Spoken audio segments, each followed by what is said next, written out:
Shal, may kaibigan na sila kay Aya at Ermaine. Masaya kami magkakaibigan, sabay pumasok, laging naglalaro, nag-aaral ng saya. Pero paano kung ang lahat ng yun ay babago? Paano kung isa sa inyo ay mawala? Ano ang gagawin mo?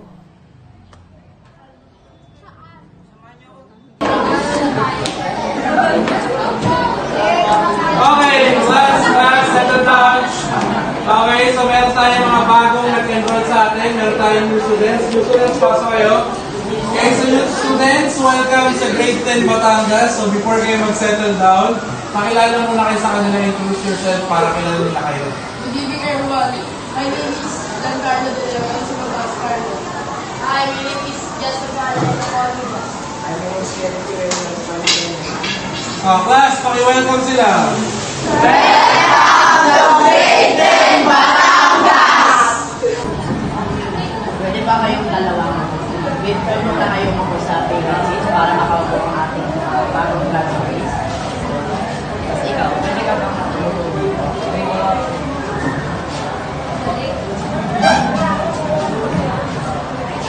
Pwede na kayong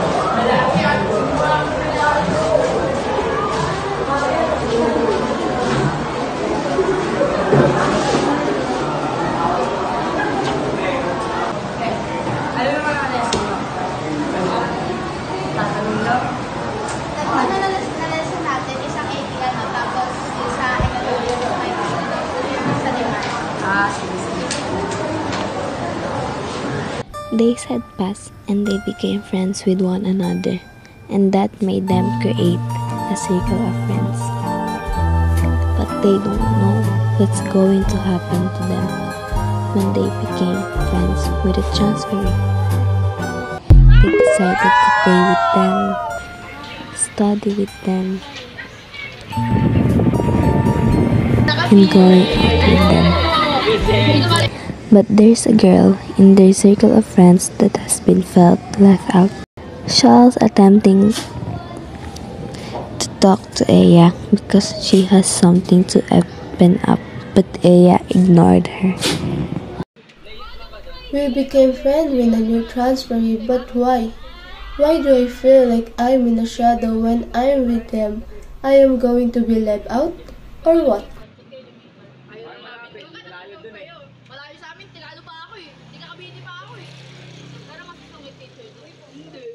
Mababait ba? Oo. Mababait naman. Dalawang building lang yun. Sino favorite niyo doon? Wala. Hindi, pero ano, meron doon mabait na teacher. Sino ang player dito? No player, di ako basketball eh. Dental ako eh. Nakita kita maglaro kay Kuy Kay, you know? Hindi ako mag-basketball eh. Sama lang kayo sinari sa amin. Kakamping kita. Oo.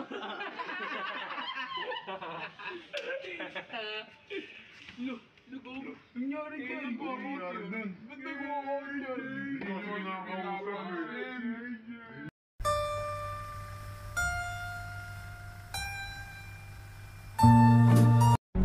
I remember those things that happened to me the day that I'm waiting for Aya, but Aya didn't show up. Instead, I got bullied and hurt by those gang members. This is the thing that I want to tell Aya, but she only completely ignored me.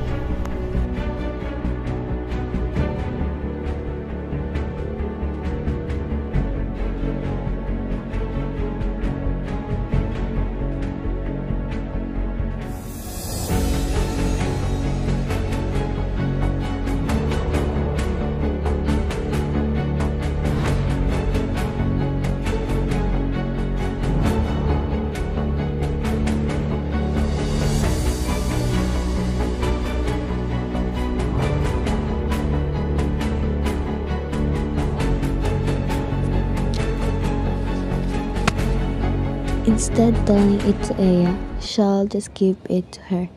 Not until they are hanging out and Shal saw the transferee is bullying one of our classmates.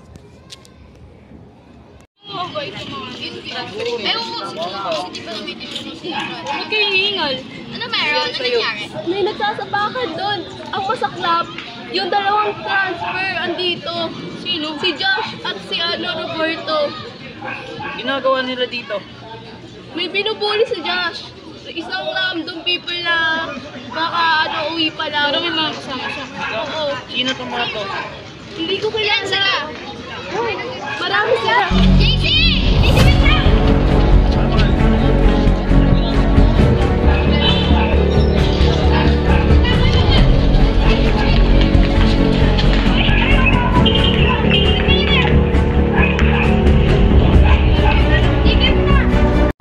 After Shal told what she saw to her friends, their one friend leaked that video, and that's the reason why it will lead to chaos.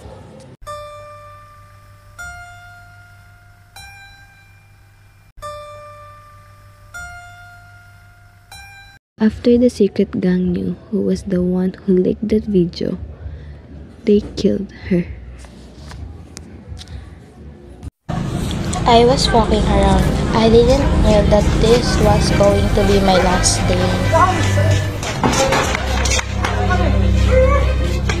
All that I hear is the scream and the ambulance.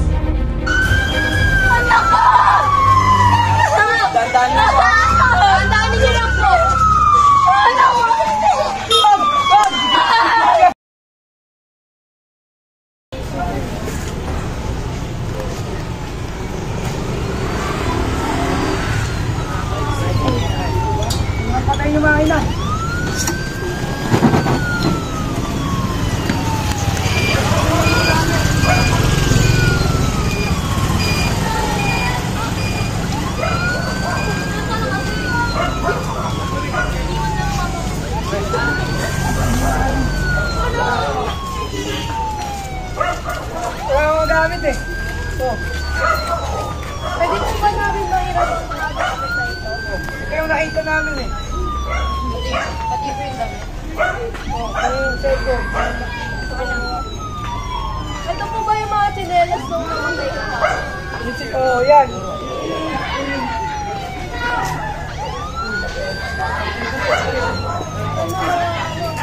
O, balik ka.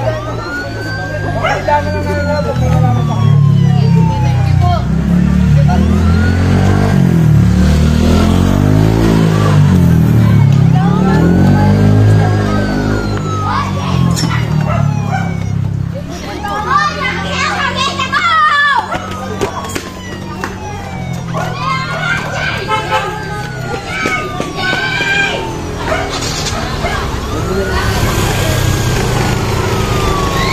Ito yung mga kailangan natin ibigay o mga ebidensya na nakuha natin kay Kim. And sana mabigay natin ito sa nanay niya. Tara, dahil pupunta tayo sa mga polis. Oh, tara, punta na natin. Punta na natin. Okay na yung mga gamit ko.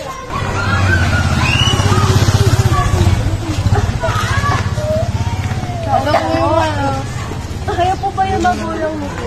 Yung mga gamit po niya, hatid lang po namin. Ito po yung mga evidence na nakuha po namin sa case. Hindi po namin alam. Wala po doon pagdating eh. Patay na po siya. Nangyari. Hindi po namin alam. Nakita lang po namin nandoon. Ito po yung mga evidence. Ito po yung cellphone niyo.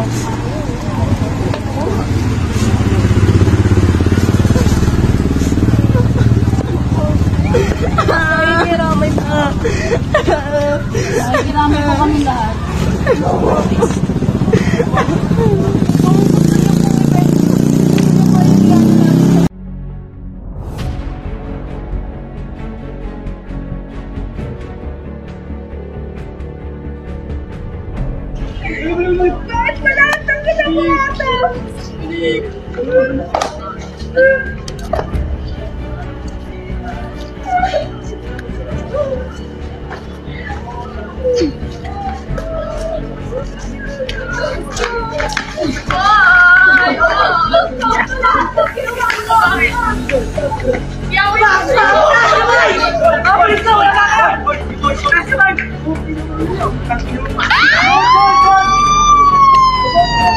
After that night, they are relieved that they are no longer friends with the transferee and live their life enjoying.